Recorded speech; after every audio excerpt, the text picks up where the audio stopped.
Mateo capítulo 10, versículo 28, el nombre de este mensaje se llama El infierno y la única esperanza. El infierno y la única esperanza. La próxima semana, el próximo domingo, vamos a tener un invitado especial. Es un pastor de Brasil, se llama Danilo Scarpelli.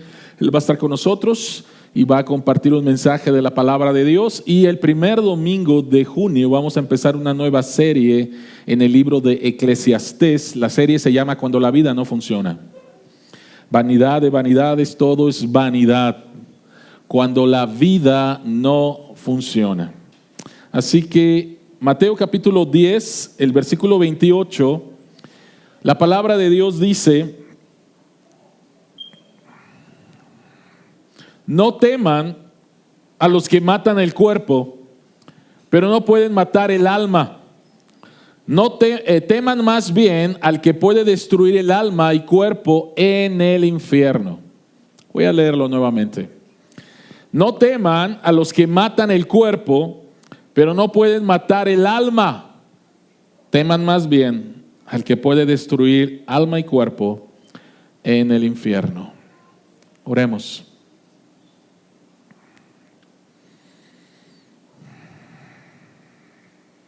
Padre, vamos a hablar de un tema difícil, Señor, pero tenemos que hablarlo porque está en tu palabra. Y te ruego, Padre, en el nombre de Jesús, que tú puedas abrir nuestros ojos a las realidades y las maravillas que encontramos en tu palabra. Y que tu Espíritu Santo nos pueda llevar a la verdad del Evangelio. Y al creer el Evangelio, ser librados de la realidad del infierno. En el nombre de Jesús oramos. Amén.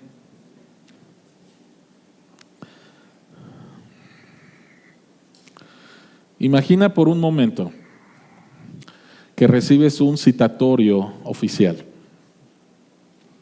Esta carta no es como cualquier otra carta.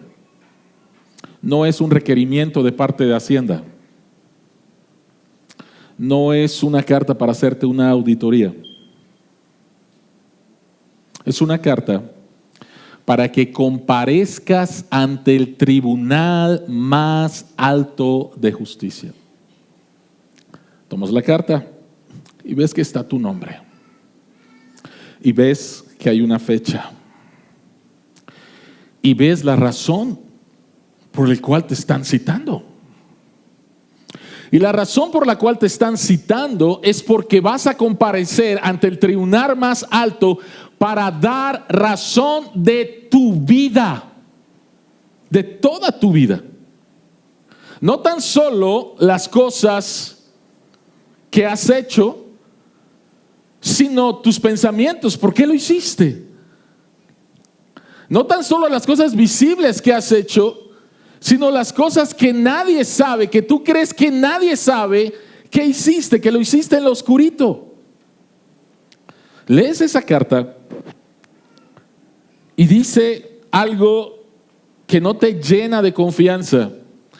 Y dice que vas a ser juzgado con una justicia perfecta. No hay abogados que te puedan librar. No hay recursos legales con los cuales te puedas escapar. No hay escapatoria.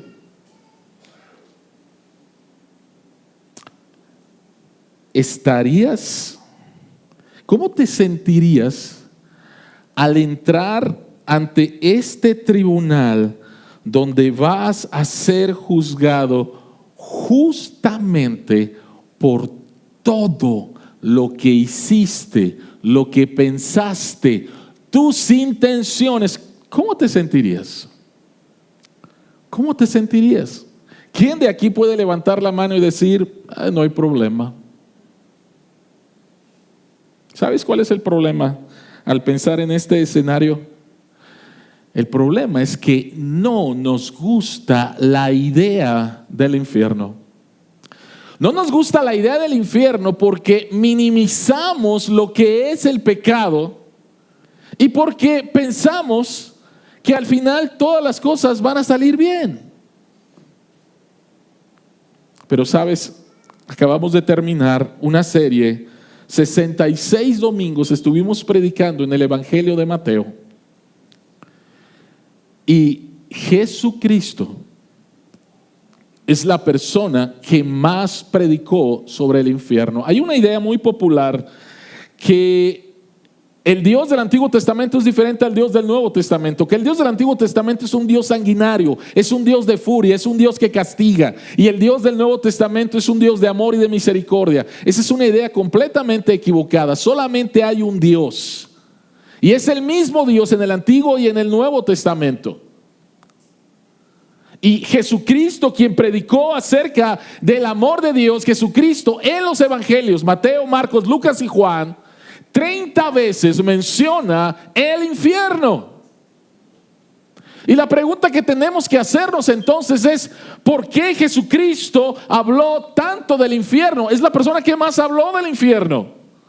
¿Por qué Jesucristo habló del infierno? ¿Por qué tenemos que hablar en pleno siglo XXI? ¿Cómo es posible, pastor? ¿Cómo es posible, Marco, que estés hablando del infierno en pleno siglo XXI?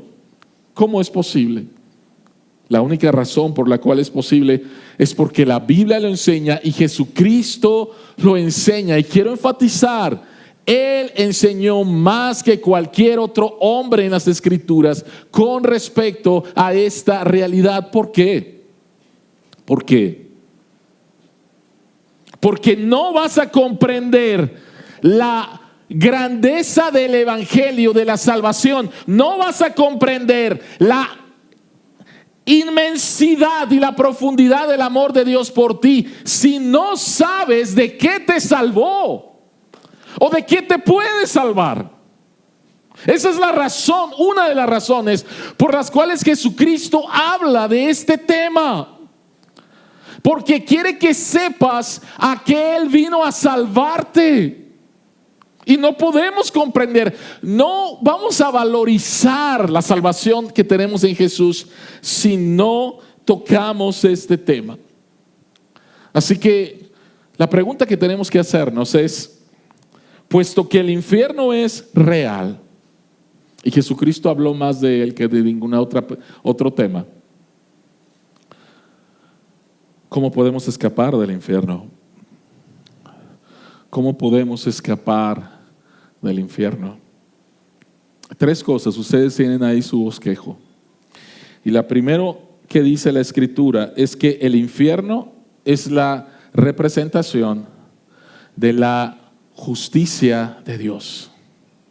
El infierno es la exhibición de un Dios justo y de un Dios santo. Número 1.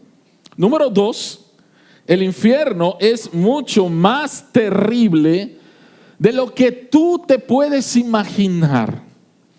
Y sé que en tu cabeza hay muchas caricaturas con respecto de lo que es el infierno, o simplemente no crees. Y número 3, el infierno es eterno y Cristo es nuestra única puerta de salida. Así que es la exhibición más grande de la justicia de Dios. Es más terrible de lo que tú y yo nos imaginamos. Y es eterno. Y Cristo es la única puerta de salida y nuestra única esperanza. Así que vayamos al punto número 1. El infierno es la expresión de la justicia perfecta de Dios. Si hay algo que clamamos cada ser humano es justicia. Anhelamos justicia. Vivimos en un mundo muy injusto. Hace 2 semanas Dios nos permitió a mi esposa y a mí estar en Chicago visitando a nuestro hijo. Y una de las cosas que nuestro hijo está investigando, leyendo, pensando es justicia, justicia, justicia. Tristemente no está buscando justicia donde debería de estar buscando justicia. Pero anhelamos justicia. Pero cuando nos enfrentamos a la justicia perfecta de Dios, como que empezamos a vacilar. Apocalipsis capítulo 20, versículo 12 dice: y vi a los muertos, grandes y pequeños, de pie delante del trono. Los libros fueron abiertos, los muertos fueron juzgados según lo que habían hecho, conforme a lo que estaba escrito en los libros.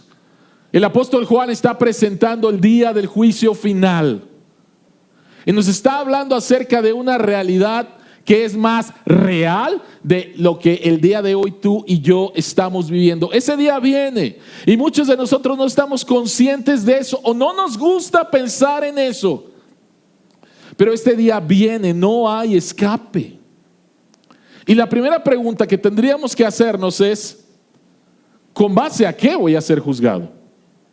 ¿Con base a qué voy a ser juzgados? Y la respuesta de la Escritura es: Dios juzgará perfectamente según nuestras obras. Nuevamente, el versículo 12, la segunda parte de Apocalipsis 20. Los muertos fueron juzgados según lo que habían hecho. Vas a ser juzgado según lo que has hecho. Y alguien puede decir: ok, está bien, y vas a ser juzgado por un Dios que es perfectamente justo y santo. Y posiblemente alguien diga: ok, no hay ningún problema. Pero si realmente lo piensas, que este Dios es perfectamente justo, perfectamente santo, entonces deberías de empezar a preocuparte. ¿Por qué? Porque si Dios es perfectamente santo y perfectamente justo, Él no trivializa el pecado. Él no relativiza el pecado. Para Dios es algo serio, demasiado serio. Vas a ser juzgado por tus pensamientos, por tus acciones, por tus motivaciones. Vas a ser juzgado delante de un Dios completamente santo. Y esto debería de aterrarte. ¿Por qué? Porque la Biblia dice, Jesucristo dijo: yo les digo que en el día del juicio todos tendrán que dar cuenta. ¿Hasta de qué? Hasta de toda palabra ociosa que hayan dicho. Qué exageración, ¿no? No, no es ninguna exageración. Porque nos enfrentamos a un Dios completamente santo, completamente justo. El problema no es simplemente que hemos pecado. El problema es que hemos pecado contra un Dios infinitamente santo. No hay escapatoria. Todo va a ser juzgado. Entonces, esto debería de ponerte a pensar y va a ser un juicio completamente justo. Ahora, ¿cuál es el problema de esto? El salmista en el Salmo 130, versículo 3 dice: Señor, si llevaras cuenta de las maldades, ¿quién, Señor, saldría bien librado? Esta es una pregunta retórica y la respuesta es: nadie. Nadie. Ahora, lo que el salmista se está preguntando es una realidad. La Biblia dice en Apocalipsis 20, lo acabamos de leer: libros van a ser abiertos. Libros van a ser abiertos.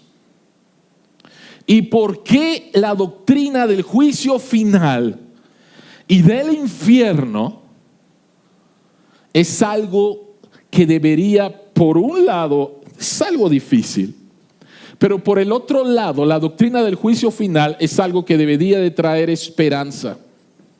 ¿De qué estás hablando? ¿Sabes? Lo voy a ilustrar de esta manera. ¿Sabes quién el día viernes dijo la siguiente frase? ¿Qué sentido tiene juzgar un crimen de hace 30 años? ¿Sabes quién lo dijo? ¿Sabes quién lo dijo? ¿Sabes el contexto en el cual lo dijo? Lo dijo nuestra presidente. ¿Qué sentido tiene juzgar un crimen de hace 30 años? el crimen por el cual está acusado Raúl Castro.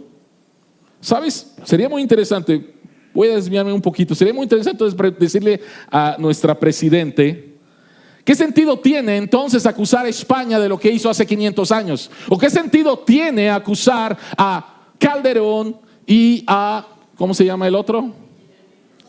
García Luna, de lo que hicieron hace 20 años? El problema es que tenemos una memoria selectiva y nos gusta que juzguen las cosas con las cuales estamos de acuerdo, pero que no juzguen las cosas con las que no estamos de acuerdo. Pero esta pregunta que nuestra presidente hizo es injusta, completamente injusta. ¿Qué con respecto al padre que se salió con la suya después de haber violado a su hijo? ¿Qué con respecto al criminal que se salió con la suya después de haber hecho esto o aquello? ¿Qué con respecto a la multitud de criminales que creen que se han salido con la suya y que no hay y que las personas a las cuales le arruinaron la vida claman por justicia, pero la persona ya murió? Eso no es justo. El tiempo, porque el Señor está viejito, entonces hay que perdonar al Señor. De ninguna manera. De ninguna manera. Por eso es que este juicio es justo y es algo que debe de traer esperanza, porque nadie, ni tú ni yo, nos vamos a poder salir con la nuestra. Nadie. Absolutamente nadie. El juicio final, el infierno, es una necesidad moral.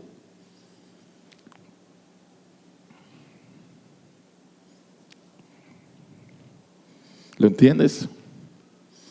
Es una necesidad moral.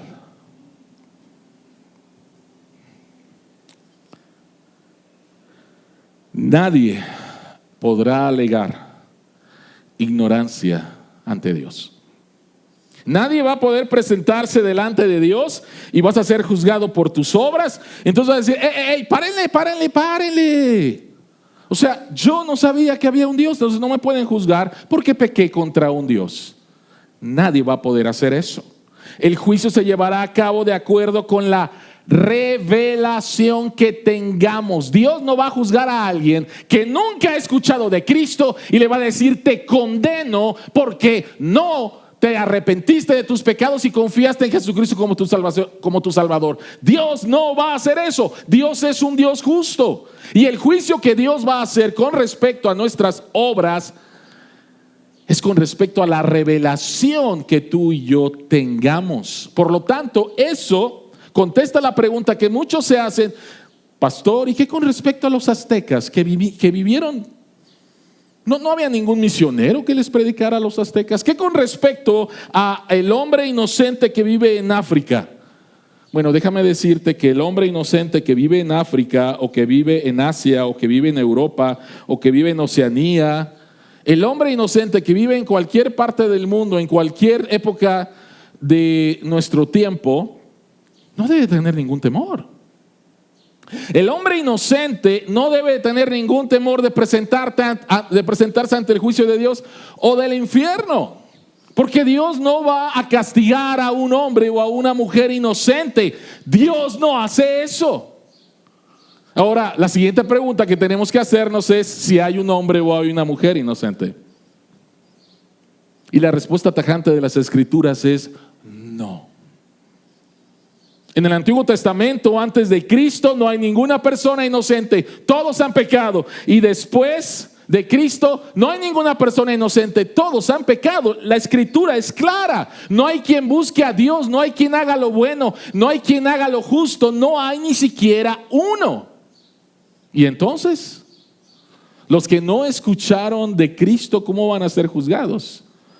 Bueno, la Escritura es muy clara. Dios es justo. Y en segundo lugar, tenemos dos testimonios con respecto a Dios, por lo cual ningún ser humano se va a poder presentar delante de Dios y decirle, yo no sabía de ti. Romanos capítulo 1, versículo 20 dice, porque desde la creación del mundo, las cualidades invisibles de Dios se perciben claramente, de modo que, ¿qué? nadie se va a poder excusar de Dios. Yo no sabía que Dios existiera. Porque la Biblia dice que la creación de manera constante dan testimonio de Dios. Los cielos cuentan la gloria de Dios. El firmamento proclama la obra de sus manos. Un día transmite al otro día, una noche a la otra comparte su saber. Hay un Dios, hay un diseñador, hay un creador. Y por eso el día de hoy y durante este tiempo no saben cuántas personas, científicos, se están convirtiendo al cristianismo, no tan solo a mirar los cielos, sino al darse cuenta de lo que es el ADN, información. ¿Quién puso esta información? ¿Quién la puso? Por un lado, la creación testifica de Dios, pero hay otro testigo. Romanos capítulo 2, versículo 15 dice: estos, hablando acerca de los que no son judíos, estos muestran que llevan escrito en el corazón lo que la ley exige, como lo atestigua su conciencia, pues sus propios pensamientos algunas veces los acusan y otras veces los excusan. ¿Quién le enseña a un niño lo que está mal? ¿Quién se lo enseña? Dios ha puesto en el corazón de cada ser humano su ley. Y sabemos entonces qué está bien y qué está mal, aunque seamos personas caídas. Por lo tanto, la creación y nuestras conciencias dan testimonio de que sabemos que Dios existe y que hemos violado su ley. Nadie, absolutamente nadie se va a poder presentar delante de Dios y decirle: no te conozco, nunca te conocí, no me debes de juzgar. Después de la Segunda Guerra Mundial hubo un juicio muy famoso, el juicio de Nuremberg. ¿Quiénes fueron juzgados ahí? Todos los criminales nazis. Acaban de hacer una película. ¿Hubo alguien que ya vio la película? La recomiendo. Pero una de las cosas con respecto a los criminales nazis es que empezaron a excusarse diciendo: yo solamente seguía órdenes. No sabía bien lo que estaba pasando en los campos de exterminio. Pero al presentar las evidencias, estas personas fueron juzgadas y condenadas. Ahora, imagínate si eso pasó en un tribunal donde no había toda la información, en un tribunal humano. Imagina entonces lo que va a pasar en el tribunal divino, donde todos los libros van a ser abiertos y tú y yo vamos a ser juzgados por lo que hay escrito en ellos. Todas nuestras violaciones contra la ley de Dios. Déjame decirte algo, y te lo digo con todo mi corazón. Deja de estar justificando tu pecado. Deja de estar diciendo que hiciste esto, hiciste aquello, porque la otra persona, porque esto, porque el otro. Deja de estar comparándote con las personas que son peores que tú. Siempre va a haber alguien peor. Siempre va a haber alguien peor que tú. Y nos encanta compararnos porque nos da como cierto alivio. No soy tan malo como fulano. R.C. Sproul, a quien le debo mucho en la preparación de este sermón, él pone un ejemplo y dice: imagínate la persona más buena que hay en el mundo. La persona más buena que hay en el mundo. ¿Dónde lo pondrías entre una escala entre Jesús y Hitler? La persona más buena. Tu mamacita que siempre fue buena. ¿Dónde lo pondrías? Y él dice: lo tendríamos que poner al lado de Hitler. El problema es que Eso nos sorprende, nos incomoda, nos molesta, porque no entendemos a un Dios santo y a un Dios perfectamente justo. El infierno revela la justicia perfecta de Dios. En segundo lugar, el infierno es más terrible de lo que nos podamos imaginar. Mateo capítulo 13, versículo 42 dice: y los arrojarán al horno de fuego, donde habrá llanto y crujir de dientes. Jesús describió el infierno como tinieblas exteriores, fuego que no se apaga, lugar de llanto y crujir de dientes. Y en Apocalipsis se describe como lago de fuego, juicio final y castigo eterno. Y una vez le preguntaron al doctor R.C. Sproul: oiga, doctor Sproul, ¿qué no es esto algo simbólico? Y el doctor Sproul contestó: posiblemente. Y la persona dijo: Pero el doctor Sproul le dijo lo siguiente: ¿que no te das cuenta que si las tinieblas exteriores, el fuego que no se apaga, el lugar de llanto y crujir de dientes son todos símbolos, entonces la realidad es peor? La realidad es peor.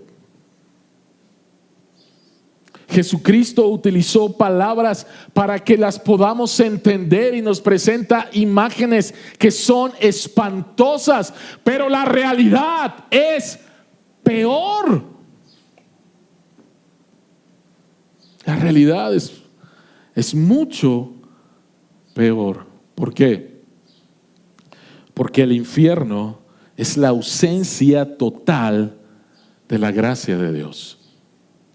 Yo sé que tú y yo, en algunas ocasiones en nuestra vida, hemos dicho: mi vida es un infierno. La guerra es un infierno. Lo que está atravesando mi abuelita es un infierno. Lo hemos dicho.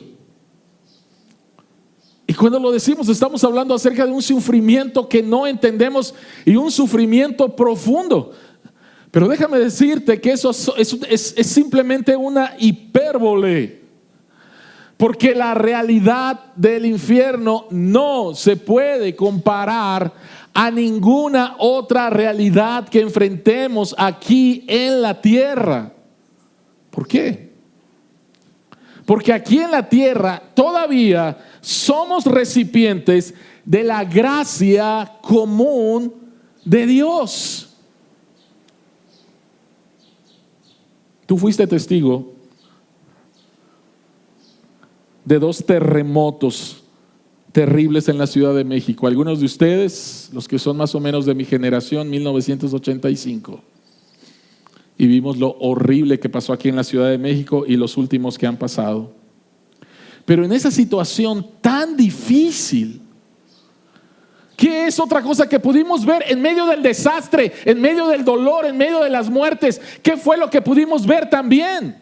Pudimos ver la solidaridad de las personas yendo a buscar a otras para ayudarles, para consolarles. Así que en medio de una situación muy difícil, aún podíamos ver solidaridad, apoyo, ayuda, consuelo. Pero esto no va a estar presente en el infierno. ¿Sabes cuál es el principal problema del infierno? El principal problema del infierno no es el diablo. El principal problema del infierno es Dios. ¿Cómo?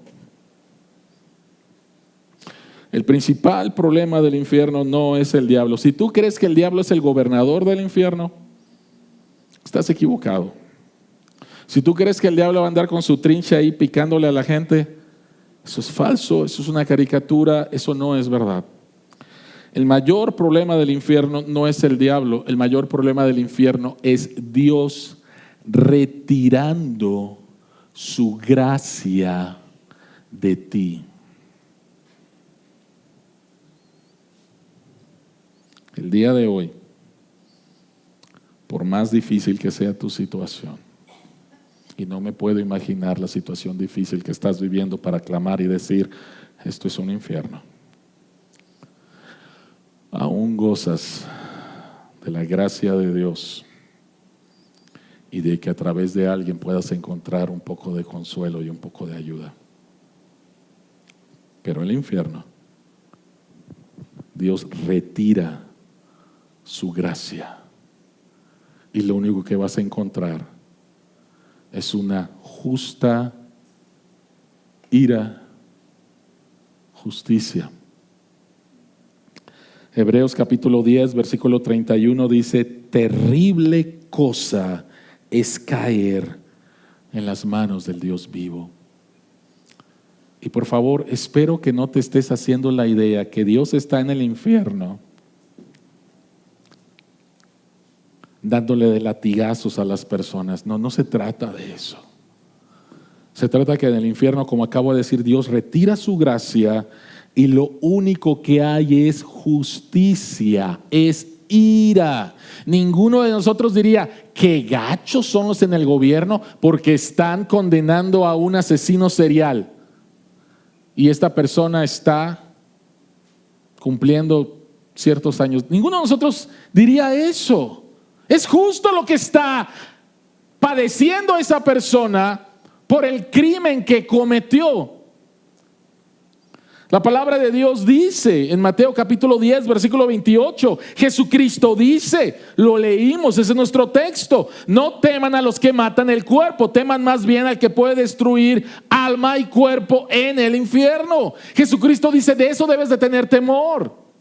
Ahora déjame decirte algo, que posiblemente no estemos muy conscientes de esto, que en el infierno hay grados de condenación. Romanos capítulo 2, el versículo 5 dice, pero tu obstinación y por tu corazón empedernido sigues acumulando castigo contra ti mismo para el día de la ira, cuando Dios revelará su justo juicio. En la Reina Valera dice que estás acumulando ira para el día de la ira. ¿Qué significa esto? Déjame explicártelo de la siguiente manera. Estuve investigando, no sé si mi investigación es correcta, pero en México no hay cadenas perpetuas. Los que están aquí abogados, ¿estoy en lo correcto? En México no hay cadenas perpetuas. Y según pude investigar, la máximo castigo que le pueden dar a una persona aquí en México es de 60 a 70 años. No estoy muy seguro, pero no hay cadenas perpetuas. Pero tú y yo sabemos que en algunos otros países hay cadenas perpetuas. Y de repente nos enteramos o vemos alguna película o alguna noticia donde alguien ha sido sentenciado a 6 cadenas perpetuas. Y dices, es tonto. O sea, eso es tonto. Porque esta persona solamente va a vivir una vida y solamente puede cumplir con una cadena perpetua. Entonces, ¿por qué condenarlo con 6 cadenas perpetuas? ¿Cuál es la lógica? La lógica es esta, que cada crimen se trata por separado. Y si una persona cometió un crimen o crímenes, que la sentencia son 6 cadenas perpetuas, sabemos que esa persona no va a poder cumplirlas, pero lo que está diciendo la ley es que esta persona merece, su crimen es demasiado alto y esta persona lo merece. ¿Por qué estoy hablando acerca de esto? ¿Saben por qué? Porque hay algunas personas que piensan, ok, si cualquier pecado es suficiente para condenarme, ¿cuál es el problema con que siga pecando? Vean el texto. Pero por tu obstinación y por tu corazón empedernido, sigues acumulando castigo contra ti mismo para el día de la ira. En otras palabras, una persona que solamente cometió un asesinato y otra persona que cometió 6 asesinatos, la persona que cometió solamente un asesinato va a recibir una pena 6 veces menor. o 5 veces menor que el que cometió 6. ¿Por qué? Porque la justicia punitiva y retributiva de Dios será perfecta, de tal modo que el castigo siempre se ajusta al crimen. Estás ante un Dios justo, ante un Dios santo. Dios no va a castigar a ningún injusto, a alguien inocente. Y Dios no va a ser injusto con el castigo que le dé a cada ser humano. Su justicia es perfecta. Su justicia es retributiva.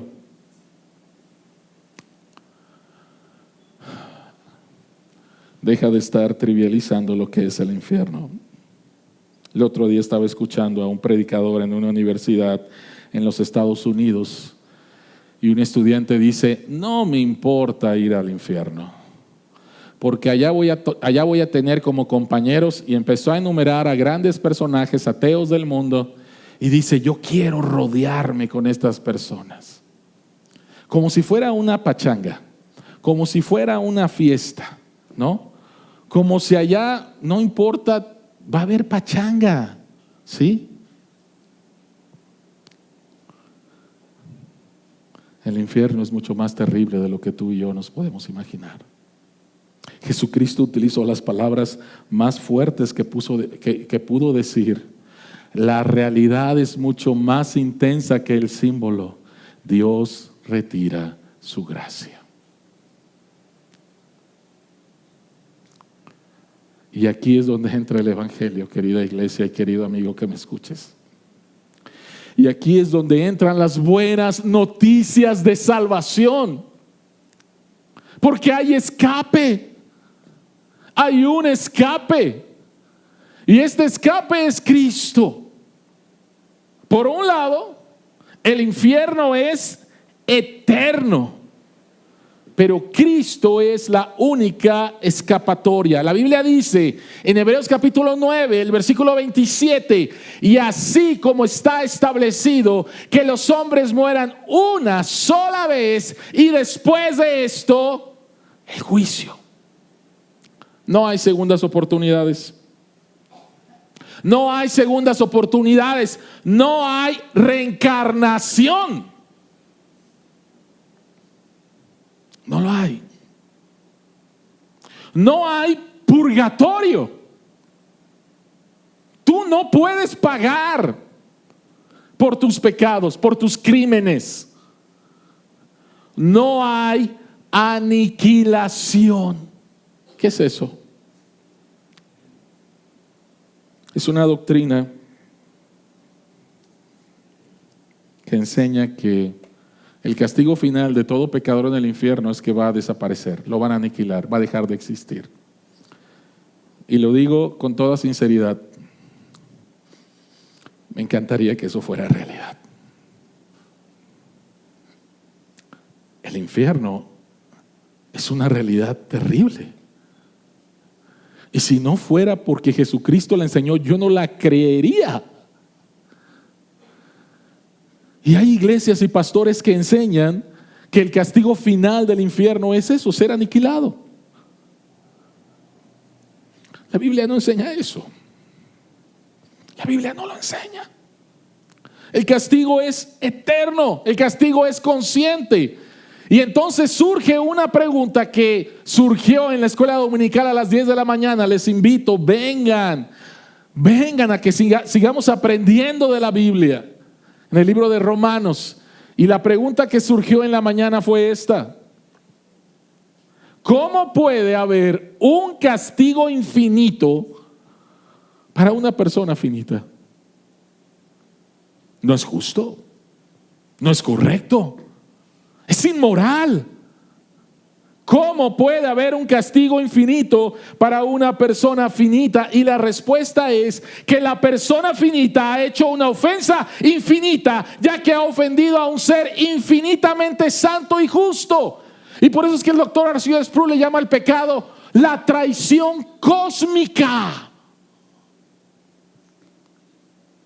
Una persona finita se atreve a levantarle la mano al Dios infinito. Por eso es que el castigo es eterno. Es terrible. Es terrible. Pero la belleza del Evangelio,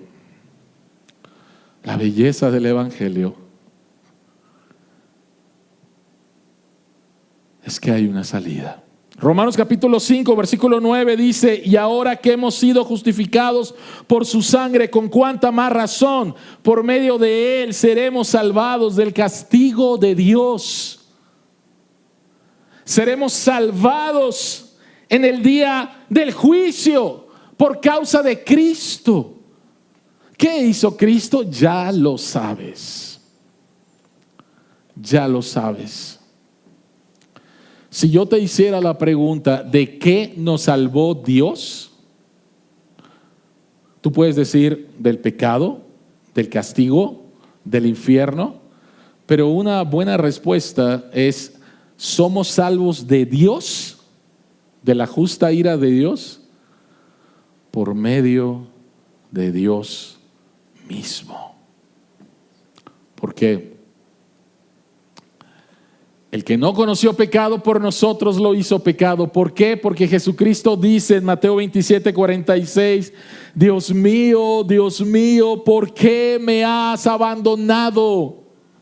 El calvario de Cristo, el sufrimiento de Cristo empezó en el huerto de Getsemaní, donde Cristo estuvo luchando contra Dios diciendo: no quiero ir al infierno y recibir la ira por los pecados de todos los que estamos aquí. ¿Por qué tendría que sufrir el infierno cuando yo no he pecado? Y predicamos un poco acerca del Getsemaní y la intensidad de las palabras de Jesús, de la agonía de Jesús y de la victoria de Jesús al decir: pero no se haga mi voluntad sino la tuya. Y Jesucristo va a la cruz, y en esas 6 horas en la cruz, Dios se retira de él. Dios aparta su rostro de él y Dios descarga toda su ira justa sobre él. ¿Por qué Cristo fue a la cruz? ¿Te das cuenta de lo que Jesucristo vino a librarte? De la justicia perfecta de Dios en un lugar que ni siquiera tienes idea de cómo es de terrible. Puedes entender que Dios te salva de sí mismo por medio de sí mismo. Dios el Hijo recibe el castigo que tú y yo merecíamos. Y ahora, el día de hoy, tú puedes ser librado. Tú puedes ser perdonado. Y en lugar de castigo eterno, puedes recibir vida eterna. Querida iglesia, donde hay justicia y el día del juicio va a haber justicia, y en el infierno hay justicia, en Cristo hay sustitución. El justo por los injustos, dice Primera de Pedro. El justo por los injustos, su muerte es de carácter sustitutivo. En donde hay justicia, otro toma mi lugar, otro toma mi castigo, otro toma mi condenación, y eso es Cristo. Donde hay ira, y es una ira que surge del carácter santo de Dios, en Cristo hay propiciación. ¿Qué significa propiciar? Significa apartar la ira. La ira que venía sobre mí fue quitada y fue puesta sobre Cristo. Ya no voy a recibir la ira de Dios porque Cristo la recibió. Y donde hay condenación, en Cristo hay salvación. querida iglesia.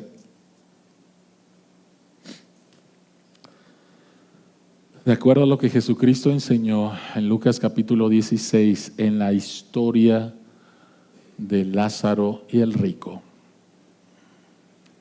no hay nadie en el infierno que le esté pidiendo a Dios, sácame de aquí. ¿Sabes por qué? Porque en palabras de un filósofo danés, él dijo que el infierno es empezar a construir tu identidad en algo que no es Dios. Y llevas construyendo tu identidad en algo que no es Dios. Le has dicho a Dios, no te metas en mi vida. ¿Y sabes qué es lo peor que te puede pasar? Que Dios te diga que se haga tu voluntad. ¿No quieres que me meta con tu vida? Vas a pasar una eternidad cumpliendo tu deseo.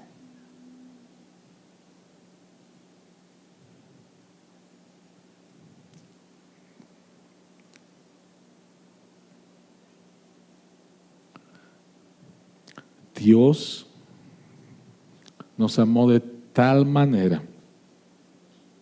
que ha enviado a su único Hijo para que tú y yo no nos perdamos.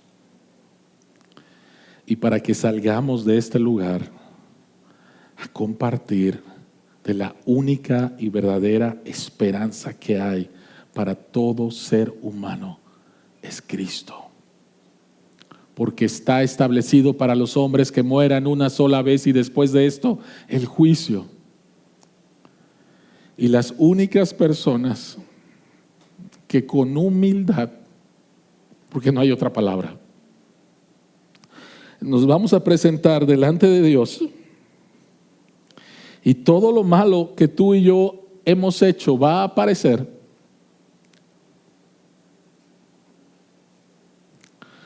vamos a poder decir, Padre Dios, vengo delante de ti no con base en mis obras, en todos mis pecados que acabo de ver. Vengo delante de ti solamente porque Jesucristo pagó. Y es la única razón por la cual puedo entrar a tu presencia y a la vida eterna. Porque otro pagó. Gracias.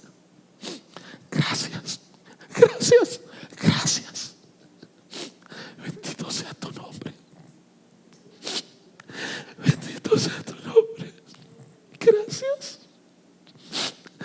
Gracias. Y si el día de hoy no estás seguro de tu salvación, ven. Hoy es el día. Hoy hay tiempo. Arrepiéntete y confía en Dios mismo, quien fue a la cruz como tu sustituto. Arrepiéntete. ¿Y sabes qué es lo que Dios va a hacer? No tan solo Dios te va a librar de la realidad del infierno, sino va a sacar el infierno de ti y te va a transformar en una nueva persona. Este es el evangelio, querida iglesia, queridos amigos.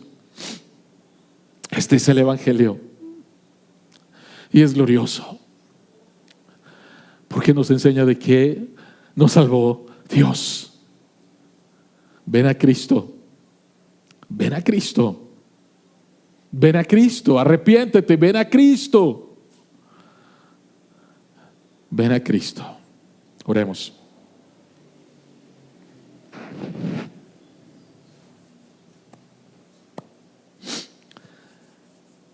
Padre, esto es demasiado duro, Señor, es demasiado horrible de pensar. Es demasiado horrible de pensar. Y la única razón por la cual lo creemos es porque Cristo lo enseñó. Y es la razón por la cual Él vino a rescatarnos. Padre, en el nombre de Jesús, yo quiero pedirte, Señor, que tu Espíritu Santo en estos momentos esté llamando al arrepentimiento a las personas, Señor, que tú trajiste el día de hoy a este lugar.